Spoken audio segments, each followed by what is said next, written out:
Episode 9. ఈ episode 9లో nominations వచ్చినాయి. అయితే స్టార్టింగ్లో బేబక్ వెళ్ళిపోయింది కాబట్టి బేబక్ గురించి మాట్లాడుతూ ఉన్నారు.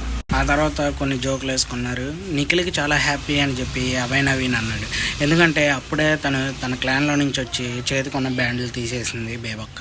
ఆ తర్వాత సోనిక గురించి మాట్లాడుకున్నారు. ఎందుకంటే సోనిక నిఖిల్ మాట్లాడుకుంటున్నారు కాబట్టి అక్కడ వాళ్ళిద్దరూ ఒక మంచి బాండ్ అయ్యారుగా.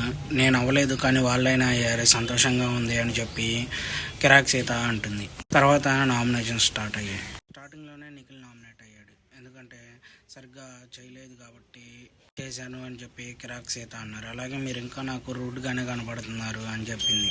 తర్వాత ప్రేరణ నామినేట్ చేసింది. ప్రేరణకి కిరాక్ సీతకి ఇద్దరికి బాగా గొడవ జరిగింది. కానీ చివరికి కిరాక్ సీతనే గెలిచింది.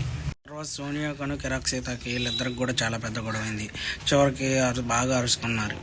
అలా గొడవలు జరుగుతూనే వచ్చినాయి. చివరికి ఓమాదిత్యని కూడా నామినేట్ చేశారు ఇద్దరు ముగ్గురు. అక్కడ ఓమాదిత్య ఫీల్ అయ్యాడు మ్యాక్సిమం. అంటే నేను మణికంఠ కన్నా తక్కువ ఇన్వాల్వ్మెంట్ ఉంది హౌస్లో, నేను ఇన్వాల్వ్ అవ్వట్లేదా అని వాళ్ళని అడిగాడు.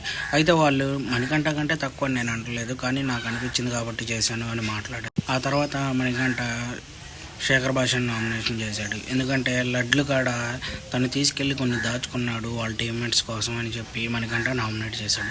మణికంఠని తిరిగి శేఖర్ భాష నామినేట్ చేశాడు. ఓమాదిత్యని నామినేట్ చేశాడు. ఓకే బాయ్ ఫ్రెండ్స్, మన ఛానల్ని లైక్ చేయండి, షేర్ చేయండి, సబ్స్క్రైబ్ చేయండి. ఏమైనా తప్పులు ఉంటే కామెంట్లో మెసేజ్ చేయండి.